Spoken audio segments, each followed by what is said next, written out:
어린 양을 가져오고 또 화목제를 위하여 여호와 앞에 드릴 수소와 순양을 가져오고 또 기름 섞은 소제물을 가져오라 하라. 오늘 여호와께서 너희에게 나타나실 것이니라 하매 그들이 모세가 명령한 모든 것을 회막 앞으로 가져오고 온 회중이 나와 여호와 앞에 선지라.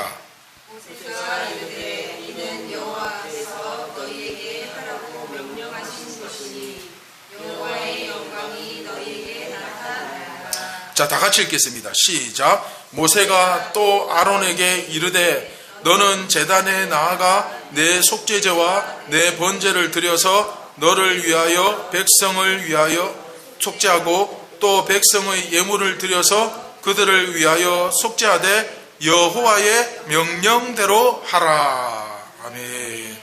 우리 7절에 그들을 위하여 속죄하되 그들을 위하여, 여기서부터 다시 한번 읽읍시다. 시작. 그들을 위하여 속죄하되 여호와의 명령대로 하라. 아멘. 네, 오늘 본문에서 제일 중요한 말씀은 바로 이것입니다. 7절 제일 마지막에 누구의 명령대로? 네, 여호와의 명령대로 하라. 자, 우리는 지금 대제사장과 제사장들이 이제 이스라엘 가운데 세워지는 이야기를 8장부터 계속 다루고 있고, 그리고 이 말씀은 결국 제일 크게는 직분자를 세우고 목회자를 세울 때, 그리고 성도 한 사람을 세울 때 가르쳐 주시는 말씀이다. 이렇게 이해를 하셔야 돼요. 적용을 하셔야 됩니다. 그래서 지난 시간 본문에서 알 수 있듯이 이 사람들이 대제사장 위임식을 하고 난 다음에 7일 동안 성막을 떠날 수가 없습니다. 그 바깥으로 나가지도 못하고 그 안에 거의 갇히다시피 해서 거기서 매일 속죄제 드리고 아침 저녁으로 상번제를 드리는 생활을 하도록 되어 있었습니다. 자, 이를 통해서 이 사람들은 7일 동안 대제사장과 제사장으로서 어떤 사역을 해가야 되는가에 대한 혹독한 훈련을 받았을 것입니다. 그러면서 자기를 정결하게 만들기 위한 노력들을 감당했을 것입니다. 이제 드디어 아론이 대제사장으로서의 첫 제사를 집전하는 날이 왔습니다. 그런데 사실 아론과 그 아들들의 입장에서 봤을 때 제사를 드리는 일 자체가 그렇게 생소한 일은 아닙니다. 왜냐하면 평소에, 그러니까 이 시대를 생각해 보세요. 지금처럼 회사에 다닙니까? 아니잖아요. 뭐 비즈니스를 합니까? 무역을 합니까? 아니잖아요. 이 시대의 주된 생활은 목축이었어요. 목축. 그러니까 짐승 잡는 게 일상이었어요. 이해되시죠? 그러니까 소나 염소나 양이나 뭐 도축하고, 그리고 당시에 또 뭐 종교적인 그런 분위기 있잖아요. 그런 종교적인 분위기를 봐서도 아브라함 때부터 이 제단을 쌓고 제사 드리는 게 물론 형식은 다르지만 기본적인 폼은 비슷하다 이거예요. 그래서 늘 제사들이 왔기 때문에 조금씩 다르긴 하지만 익숙합니다. 그러나 제사를 어떻게 드린다 하는 것에 대해서 전혀 해보지 않은 일들을 그들이 했을 것이라고 생각하기는 어렵죠. 조금 요거 내 옛날에 많이 해봤는데 하는 마음이 들 거예요. 그럼에도 불구하고 아론의 나이가 지금 80이 넘은 노인 아닙니까? 모세가 80세에 부름받았으니까 아론 형님이니까 당연히 80세는 넘었죠. 이해되시죠? 그러니까 80이 넘었어요. 그동안에 여러 경험을 해온 사람이고, 또 소 잡는 거 한두 번 해본 것도 아니고 제사도 다 드리고, 그리고 이것저것 다 경험했어요. 그래서 7일 동안, 그럼에도 불구하고 7일 동안 엄청나게 훈련을 시킵니다. 아침 저녁, 또 중간에 계속 돌아가면서 고생을 시켜가면서 상당한 시간을 들어가면서 훈련을 시킵니다. 그런데 왜 그래야만 하는지에 대한 그 이유에 대한 실마리가 바로 오늘 본문에서 딱 나옵니다. 근데 이제 요한복음처럼 딱 요거다, 동심원 구조처럼 X다 이렇게 나오지는 않지만 우리가 얼마든지 추측할 수 있는 그런 실마리가, 그 하나의 그 단서, 중요한 단서가 이제 오늘 본문에서 나옵니다. 자, 1절부터 한번 오늘 본문을 보겠습니다. 자, 하나님께서 나타나신다는 약속이 주어집니다. 내가 나타난다. 이제 이런 제물을 준비하라 하는 명령이 딱 떨어집니다. 그래서 이제 누가 제사를 드려야 되느냐 하면 이제부터는 이제 아론이 제사를 드립니다. 이제 대제사장이 되었으니까. 그 이전에는 아론과 제사장이 제물에 안수를 했을 뿐이지 모세가 다 했죠. 그런데 이제는 아론이 해야 할 때가 왔습니다. 7일이 지났고 드디어 8일부터 공식적인 아론의 대제사장으로서의 직무가 시작됩니다. 그래서 제물을 준비하는데 재미있는 것은 아주 독특한 표현이 나옵니다. 자, 본문에 보시면 송아지를 가지고 와라 이렇게 되어 있는데 이게 이제 원문을 모르면 우리가 이게 뭐가 독특하지 이렇게 잘 이해를 못합니다. 왜냐하면 원문에는 그냥 송아지가 아니라 뭐라고 되어 있냐면 히브리어로 에겔이라고 되어 있어요. 에겔. 그런데 여러분 에겔이 뭔지 아십니까? 출애굽기 32장 유명한 사건이죠. 금송아지 숭배 사건. 이스라엘의 정말 씻을 수 없는 치욕적인 날. 우리나라로 따지면 대한민국 한국교회가 일본 신사에 절하던 날. 그 정도 급이라는 거예요. 우리 한국교회가 일본 천황 그 신사에 절을 하며 공식적으로 천황에게 절해도 된다고 선포한 날이 있습니다. 그래서 이스라엘 백성에게 정말 치욕적인 날이 금송아지 숭배 사건입니다. 그런데 이 금송아지 숭배 사건에서 사용된 단어가 바로 에겔이에요. 이 분위기 좋은 날, 그렇죠?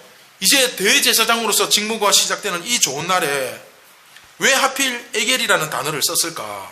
금송아지 숭배와 관련해서 오늘 본문이 성경에서 오늘 본문 빼고는 금송아지 숭배와 관련된 것 외에는 에겔이라는 단어가 안 나옵니다. 금송아지만 나옵니다. 대제사장으로서 첫 제사를 드리는 그 의미심장한 날에, 그렇죠? 뭐 그럴 수도 있지 이렇게 단순하게 생각하기보다는 분명히 의미가 있죠. 어떤 의미가 있느냐? 아론이 출애굽기 32장에서 뭐 했습니까? 금송아지 숭배를 주도한 사람이 아론이에요. 사건의 장본인입니다. 금송아지 숭배를 인도했던 사람이에요. 즉 그 금송아지의 제사장이었어요. 금송아지 제사장이에요. 그것을 떠올리게 만드는 도구가 뭐냐? 바로 에겔이에요. 다른 곳에서는 대부분 파르, 영어로 옥스죠. 그리고 화목제에 쓰이는 소는 쇼르, 불, 시카고 불스 할 때 불, 숫소. 근데 굳이 여기서 어린 소를 의미하는 에겔, 금송아지 숭배할 때 쓰였던 단어, 이것을 아론과 그를 따라서 금송아지를 숭배했던 이스라엘의 과거를 상기시켜 주려고, 그렇죠?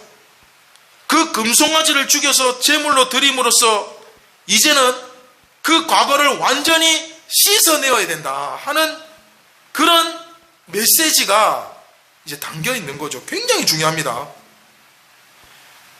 우리가 최근에 묵상한 요한복음에서도 여러분 베드로에게 예수님께서 네가 나를 사랑하느냐 딱 물으실 때 어떤 불? 숯불. 기억나시죠? 그러면 이해가 되죠? 기억하라는 거예요. 그래서 이제 아론은 직접 자신을 위한 송아지로 드리는 속죄제와 순양으로 드리는 번제, 그리고 이스라엘 백성 전체를 위한 속죄제와 번제, 그리고 화목제와 소제 이제 전부 드립니다. 소제, 화목제, 번제, 속죄제 전부 다 드려요. 드리는데 이렇게 자기가 지은 죄를 다시 떠올려서 이 부분에 대해서 확실하게 매듭을 짓고 회개하고 이실 짓고 한 후에야 비로소 진정한 참 이스라엘의 대제사장, 여호와 하나님의 대제사장이 되는 것입니다. 우리도 마찬가지입니다. 여러분들이 진정한 성도가 되기 위해서는 과거의 죄에 대한 확실한 하나님 앞에 이실직고와 회개와 죄 씻음이 있어야 돼요. 그냥 넘어가는 죄는 없습니다. 과거 금송아지 우상의 제사장 노릇하고 있었던 아론이 7일 동안의 위임식과 거기서 매일 드린 속죄제와 번제들을 통해서 이 죄악을 씻을 뿐만 아니라 또한 자기 인생의 첫 번째 드리는 이 첫 제사 얼마나 감격스럽겠습니까? 그런데 이 에겔로 드림으로써, 자기가 우상 숭배했던 에겔로 드림으로써 그 과거의 죄가 온전히 씻겨지는, 온전히 거듭나는 시간이 되어야만 했던 것입니다. 베드로의 숯불처럼 적어도 세례를 받을 때, 우리가 직분을 받을 때 이런 최소한의 시간이라도 필요하지 않겠습니까, 여러분? 자, 우리 계속해서 5절부터 한번 보고 묵상과 적용을 한번 나중에 하도록 하겠습니다. 자, 여호와께서 나타나리라 하는 선포가 주어지는데, 그 다음에 속죄제와 번제를 드리고 속죄제 예물 드리고, 그 다음에 어떻게 합니까? 여호와의 명령대로 하라, 이렇게 되어 있죠. 하기는 하는데 여호와의 명령대로 하라. 이게 오늘 굉장히 중요한 말씀입니다. 하나님의 말씀이 이러이러해서 아론에게 제사장 임무가 주어졌는데, 이것을 아론은 어떻게 해야 되느냐? 한번 따라해봅시다. 여호와의 명령대로. 굉장히 중요합니다. 요한복음에서 예수님이 뭐라 그랬습니까? 다른 사람이 어떻게 하건 그거 신경 쓰지 말고 너는 나를 따르라. 요한이 어떻게 되든지 너는 그거 신경 쓰지 말고 네가 예수님을 어떻게 따를 것인가, 어떻게 하면 예수님처럼 살고 예수님처럼 죽을 것인가, 어떻게 하면 그렇게 살 것인가, 그것을 고민하라고 말씀하셨잖아요. 여기서도 마찬가지입니다. 여호와의 명령대로 해야 되는데 어떻게 하면 여호와의 명령대로 할 것인가, 이걸 고민하라는 거예요. 그리고 더 중요한 거, 여호와의 명령대로 해야 하나님의 승인이 떨어지고 영광이 임합니다. 할렐루야. 근데 요한복음하고 똑같지요. 여호와의 말씀에, 예수님의 말씀에 따랐을 때 153마리의 열매가 맺히는 거예요.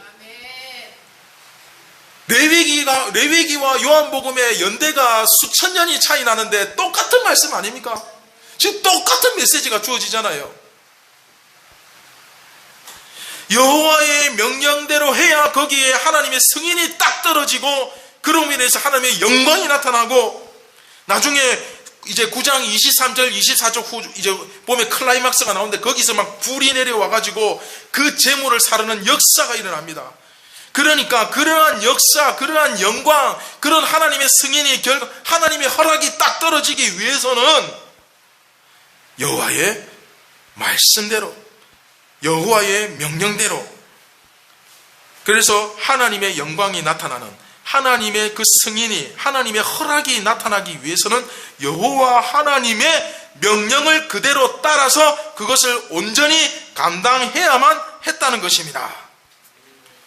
여러분들이 과거에 어떤 부끄러운 죄를 저질렀고 내가 지금 어떤 수치스러운 자리에 있건 간에 상관없습니다.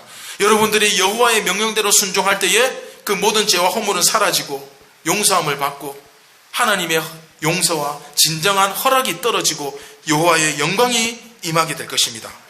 과거에 아무리 그 사람이 80세가 넘는 세월 동안 수많은 양들을 가지고 제사도 드리고 좀 흑역사이긴 하지만 어쨌든 금송아지 섬기면서 이스라엘 온 회족을 앉혀놓고 예배를 인도했잖아요. 소위 말하는 대한민국 모든 기독교인들 앞에서 설교 한번 했다 이 말이에요.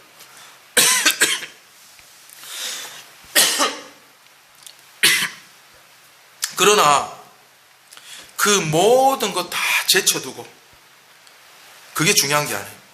내가 대한민국 기독교인들 앞에서 설교를 했건 수십만 명 앞에서 설교를 했건 해운대 백사정에서 15만 명의 그리스도인들 앞에서 내가 집회를 진행했건 간에 그거는 중요한 게 아니고, 그건 뭐가 중요하냐? 이제부터는 하나님 앞에서 선포되었던 그 말씀을 가지고 온전히 하나님의 명령대로 속죄제와 번제와 화목제와 소제물을 드리도록 명령이 떨어진 것입니다. 이게 핵심이죠. 저는 이제 학부를 고신대학교 신학과를 나왔습니다. 27에 다시 수능을 쳐가지고 그때 고등학교 담임이었던 선생님에게 가서 이제 그 수능 시험을 그걸 받기 위해서 학교를 찾아가야 돼요. 근데 담임 선생님이 환장을 하는 거예요. 한탄을 하는 거예요. 정신 차려라. 네 나이 27이면 지금 빨리 가면 장가를 가도 지금 시원찮은 나이인데 이제 와가지고 27에 수능을 친다니 이게 제정신이냐? 27에 이제 근데 목사가 되려면 제대로 배워야 된다는 약간 이제 그런 마음이 있어가지고 27에 수능을 쳐서 다시 신학과를 입학해서 학부에서 4년을 공부했습니다. 공부를 했는데도 4년 가지고 턱없이 부족한 거예요. 그래서 졸업을 하고 다시 1년을 더 공부를 했어요. 성경만 팠어요. 그리고 1년 뒤에 신대원의 고려신학대학원에 입학을 했습니다. 그런데 당시 제 주위에는 신대원에 이렇게 합격을 하고 입학식이 아직, 그러니까 우리가 수능 치고 그 입학은 12월에 떨어집니다. 12월에 떨어져야 그 겨울에 1월, 2월에 그 신학과를 나오지 않은 일반 대학에서 오신 분들은 헬라어, 히브리어 그 언어 공부를 해야 돼요. 거기에 떨어지면 입학이 취소됩니다. 그래서 몇 번의 시험을 거쳐야 돼요. 그런데 12월에 합격을 했다는 통지를 받고 바로 교육 전도사로 가시는 거예요. 아직 그 목사 후보생 그 준비는 하지도 못했는데 무슨 말인 이게, 그러니까 신학교 입학식도 아직 제대로 안 해놓고 바로 전도사가 되는 거예요. 그러니까 어제까지만 해도 청년이었는데 이 청년이 고려신학대학원에 입학했다는 입학 통지서가 날라오니까 실질적으로 준비된 건 없어요. 그런데 다음 주부터 갑자기 전도사가 돼버리는 거예요. 아마 큰 교회는 이런 경험이 좀 있을 겁니다. 그래서 저는 당연히 저분들이 우리 이제 같은 교단은 아니지만 다른 교단의 학부에서 신학을 전공하시고 오셨구나, 그래 생각을 했어요. 그런데 알고 보니 신학을 전공한 적이 없어요. 전부 다 뭐 경영학 전공하시고 뭐 철학 전공하시고 그 다음에 성악 전공하시고 뭐 이런 분들이에요. 그런데 신학교 합격했다는 이유로 바로 교육 전도사로 섬기는 거예요. 그때 사실 저는 이제 그때서야 저는 그때부터 사실은 눈을 뜨기 시작한 거예요. 한국 교회의 현실은, 한국 교회의 아픔은 여기서부터 시작되었구나. 입학식도 하기 전에 신학에 대해서 배운 게 없어요. 그냥 입학 허락만 받은 거예요. 그런데 어깨너머로 교회 오래 다녔다고 어깨너머로 보기만 한 사람들이 신학교에 합격했다는 이유로 하루아침에 전도사님이 되어버려요. 그리고 그때부터 막 부서일 뿐만 아니라 교회의 여러 가지 굳은 일, 재반일 모든 것을 이제 도맡아 합니다. 작은 교회는 전도사님이 담임 목사님 바로 밑에잖아요. 그럼 이 전도사님이 담임 목사님이 주일날 목회하고 설교하고 하는 거 외에는 이 전도사님이 다 맡아서 하는 거예요. 저도 적은 교회 사역할 때는 거의 제가 성가대 지휘도 하고 찬양 인도도 하고 유초등부, 중고등부, 청년부 다 했어요. 그냥 다 했어요. 그래서 담임 목사님만 아니지 교회 일을 거의 다 했어요. 그러면 중요한 건 이겁니다. 그들이 과연 뭘 가지고 그 사역을 하느냐 이거예요. 오늘 본문 말씀에서 여호와의 명령대로 하라 그랬잖아요. 근데 명령이 아직 떨어지지 않았어요. 말씀이 주어지지 않았어요. 근데 뭐 갖고 하겠습니까? 결국 어깨너머로 보았던 목사, 전도사들의 그 사역을 따라 하는 거죠. 이걸 왜 하는지, 이것을 뭐 때문에 하는지 이유도 몰라요. 그냥 무조건 따라 하는 겁니다. 그렇게 따라 하다 보니까 세속적인 마인드를 배우는 거예요. 목회 성공 이꼬르 명예의 자리, 부의 자리, 인기 있는 자리. 이것이 왜 필요한지에 대한 심사숙고가 없습니다.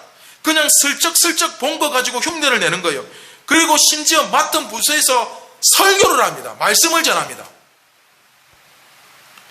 제가 이 설교 준비하면서 어제 저녁에 제 하드웨어에 저장되어 있던 개척 이전에 설교했던 모든 설교문을 제가 싹 다 지웠습니다. 너무 부끄러워서. 휴지통에 넣은 게 아니고 영원히 삭제해버렸어요. 정말 옛날에 제가 했던 설교를 다시 펼쳐보니까 좀 부끄럽더라고요, 좀. 그리고는 일단 학교에 들어오면 최소한 신학과 경건에 이제 매진해야죠. 그렇죠? 이제 목사가 되기로 결심했으니까.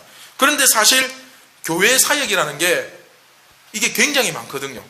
그러다 보니까 주말에 주일만 교회 사역을 해서는 전도사, 강도사, 부목사 사역을 감당할 수가 없어요. 그러니까 현실적으로 어려우니까 어떻게 하느냐? 주중에 학교 와서도 사역하는 거예요.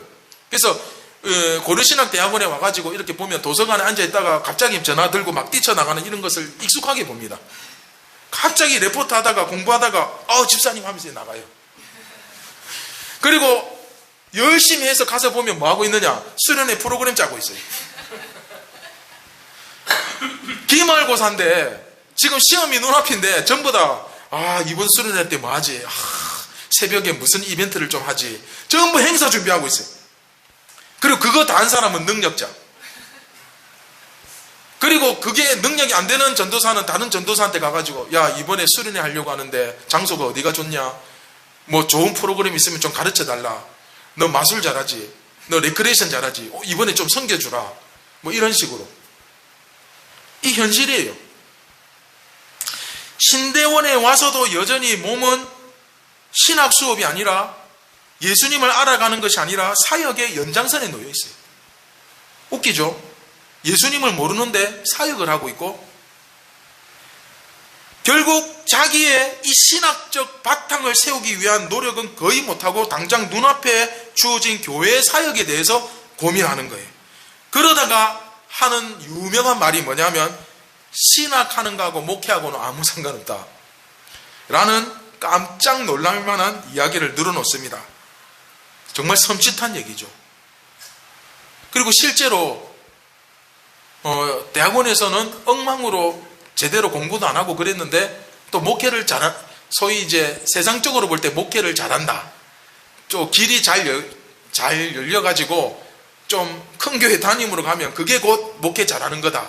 뭐 이런 결론을 도출하기도 해서 뭐 그런 말도 나오긴 하는데 근데 제가 지금 말씀드리고 싶은 건 공부를 잘해야 된다 그게 아닙니다.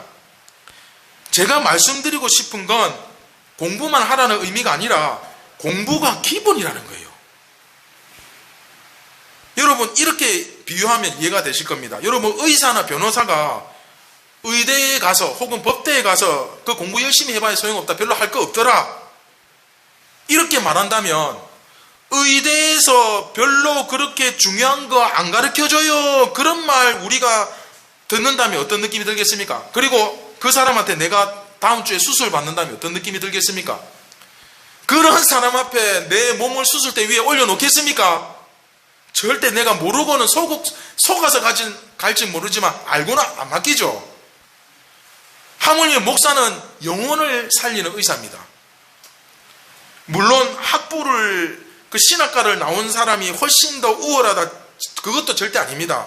오히려 교만해져 가지고 왜냐하면 신학과에서 어지간한 건 다 배우고 대학원에 가서 똑같은 수업을 한 번 더 듣기 때문에 오히려 더 열심히 해야 되는데 오히려 교만해져 가지고 자기를 망치는 경우도 허다합니다.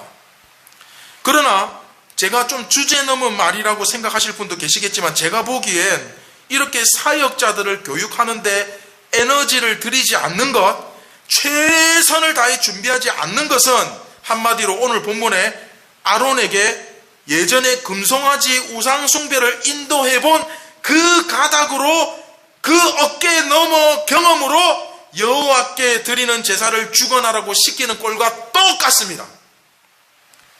여러분 이해가 되십니까? 과거에 우상숭배 해봤잖아. 뭐가 달라? 그냥 하면 되지. 양 안 잡아봤어? 소 잡아봤잖아. 너 심지어 그 소 잡아서 금으로 만든 소도 들여봤잖아. 그러니까 그렇게 하던 대로 하면 돼 라고 한다면 그런데 그렇게 해도 됩니다. 사실은 해도 돼요. 어차피 백성들은 모릅니다. 그대로 진행해도 가능합니다. 그거 보고서도 사람들이 와 하겠죠. 문제는 그것이 하나님의 말씀에 근거해서 정말 옳게 되어지고 있는 것인지 그것에 대한 검증은 전혀 없죠. 그냥 하던 대로 하는 방식. 그러면 예전에 하던 대로 그냥 하면 돼라는 식으로 하기 시작하면 여러분 굉장히 중요합니다. 예전에 하던 대로 하면 돼 하는 식으로 하기 시작하면 필연적으로 따라오는 것이 있습니다. 그것이 뭐냐? 부패와 타락입니다. 예배도 마찬가지잖아요. 지난주에 하던 대로 예배 드리면 돼. 평소에 하던 대로 경건의 시간 하면 돼. 예전에 하던 대로 기도하면 되지. 여러분, 결코 그렇지 않습니다. 여러분, 우리 진짜 살아있는 그리스도인은요, 이 익숙함과 싸웁니다. 오히려 하던 대로 하면 사람들이 굉장히 감동적인 퍼포먼스나 이벤트가 따라오면 오히려 거기에 더 열광하고 박수를 칠 수도 있습니다. 그런데 중요한 건 무엇입니까? 하나님의 말씀에 근거해서 정말 바르게 옳게 하고 있는가? 그렇죠? 자, 오늘 말씀을 맺도록 하겠습니다. 자, 한번 생각해 봅시다. 일반 교회에서 소그룹 리더, 구역장이라고도 하고 순장, 또 가정교회 하는 사람은 목장, 그런 분들. 자, 보세요. 너 교회 오래 다녔으니까 이제 순장 좀 해야지. 너 이제 교회 벌써 이제 권사고, 너 집사고, 너 짬밥이 몇 년인데, 이제 너 이제 목장 해. 자꾸 그렇게 빼지 말고. 그렇게 하니까 순장이 되고, 목장이 되고, 구역장이 됩니다. 자, 여러분, 이런 식으로 뽑으면 어떤 결과가 나올까요? 이런 사람들이 또 뺄 때 뭐랍니까? 저는 아는 게 없어서. 순종하고 하면 하나님께서 다 가르쳐 주셔. 이거 완전, 그쵸? 세상에 무당도 이런 무당이 없어요. 심은 대로 거두는 겁니다. 심지 않은 데서 어떻게 납니까? 그냥 순종하고 하기만 하면 하나님께서 다 말씀을 입에서 나오게 하실 거야. 모세입니까? 옆에 아론을 붙여주십니까? 그들에게 중요한 건 성경을 가르칠 수 있을 만한 훈련을 전혀 하지 않았는데 어떻게 그냥 그들에게 교회 좀 오래 다녔다고, 어깨너머로 좀 봤다고, 직분 받았다고 교회의 지도자 자리를, 리더를 어떻게 맡기느냐 말입니다. 그렇게 하면 결국 그 교회의 영적 수준은 뻔해집니다. 정말 처참해집니다. 고양이에게 생선을 맡기는 거죠. 예수님께서 반석 위에 교회를 세우신다고 했는데 이러한 행동은요, 그 반석을 아예 치워버리는 꼴이 됩니다. 그런데 이게 확대되면 이게 뭐가 되느냐? 바로 교단이 되는 거예요. 이해됩니까? 교단에서 목사를 세우는 거나 교회에서 직분자 세우는 거나 똑같은 거예요. 이해됩니까? 말씀을 가르치는 사역자들을 세우는 데 있어서 철저하게 검증하고 훈련시키고, 그렇죠? 그렇게 해서 세워야 하는데 그렇게 하지 않고 신학교 입학하자마자 바로 전도사님 되고 학교에서는 주말에 사역했던 거 막 밀려가지고 학교 와서도 계속 교회 사역하고 있고, 그러다가 어떻게 하다가 대충 학점 받아가지고 졸업해서 나온 목회자들이 말씀을 전한다. 여러분, 그런 상황이 벌어진다면 얼마나 그게 비참한 일이겠습니까? 자, 이런 것들은 사실 우리가 교회를 개혁하고 가정을 개혁하고 교회를 사역하는데 굉장히 중요한 원칙이 됩니다. 아론이 옛날에 금송아지 숭배했던 그 경험 가지고 여호와께 제사를 드릴 수 없는 것입니다. 그 아론의 아들들이 옛날에 그 양도 잡아보고 소도 잡아봤던 그 한가닥 하던 그 실력 가지고 제사 드리는 거 안 됩니다. 나 세상에서 방송국 PD야. 방송국 PD가 아니라 SBS나 공영 방송국 사장이라 할지라도 교회에서 함부로 방송국에 섬기는 자리에 갈 수 없습니다. 내가 세계적인 성악가라 할지라도 교회에서 함부로 성가대나 특송을 부를 수 없습니다. 그 자리는 아무나 서는 자리가 아닙니다. 우리는 앞에 나가서 설교하는 거 다 뻔하지, 말 좀 잘하면 되지, 이런 식으로 혹 생각할 수 있지요.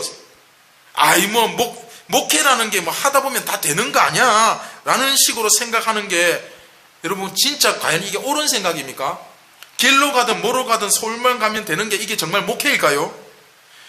교회에서 소그룹 리더나 평신도 사역자, 구역장, 목장, 뭐 이런 사람들 세울 때도 마찬가지고 우리가 조금만 깊이 주의를 기울여서 생각해 보면 이게 얼마나 무식하고 아론의 금송아지 숭배만큼이나 무서운 생각인지 우리가 알 수 있습니다. 한마디로 이것은 위험합니다.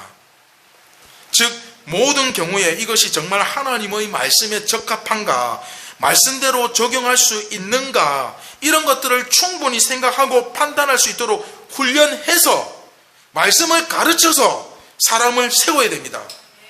다시 말하면 사람을 세우는 것이 얼마나 중요한 일인가를 우리가 정말 뼈저리게 깨달아야 됩니다. 이것을 깨닫지 못하면 나중에 정말 뼈가 부러지는 고통을 느낄 수 있습니다. 그래서 우리가 교회에 대해서 묵상하고 교회를 좀 바로 세우고 교회에 대해서 좀 기도할 때 우리가 이러한 것들을 좀 깊이 반성하고 깨달으면서 기도했으면 좋겠습니다. 말씀을 맺도록 하겠습니다. 우리가 좀 더 깊이 하나님께서 부르시는 사람은 어떤 사람? 말씀과 기도로 철저히 훈련되고 준비된 사람을 부르신다. 꼭 기억하십시오. 우리가 사명을 감당하고 예수님께 쓰임받는 사람이 다 되어야 되지 않겠습니까? 천국 갈 때 불 가운데서 겨우겨우 구원받아서 갈 겁니까? 아니잖아요. 그러면 어떻게 됩니까? 말씀과 기도로 철저히 준비돼야 돼요. 심은 만큼 거두는 거예요. 오늘 이 말씀을 기억하면서 나는 과연 얼마나 열심히 훈련되었고 또 열심히 훈련받고 있는지, 또 우리 선한 제자교회는 얼마나 그런 사람들을 잘 세우고 있는가, 또 우리가 그러한 훈련되고 준비된 사람을 먼저 우리가 세움을 받고 또 우리가 세우기 위해서 얼마나 과연 기도하고 준비하고 있는가. 여러분, 이것만 해도 인생이 짧습니다. 이거 다 못하고 천국 갈 수도 있어요. 그러니까 하나님께서 아직 기회 있을 때, 시간 주실 때 우리가 천국을 침노하는 자들이 되기를 주님의 이름으로 축원드립니다. 우리 함께 말씀을 기억하며 같이 기도하겠습니다. 자, 기도할 때에 주님, 내가 정말로 성심성의껏 말씀과 기도로 철저히 훈련되고 검증되고 준비되어서 이 시대에 정말 예수님 원하시는 진정한 주의 종이 되게 하여 주시고 말씀의 사역자가 되게 하여 주시고 또 사람을 세우는 진정한 목양의 종이 되게 하여 주시고 목양하는 진정한 사명 감당하는 종이 되게 하여 주옵소서. 우리 시간 말씀을 기억하시면서 주여 한번 간절히 부르짖고 우리 함께 기도하겠습니다.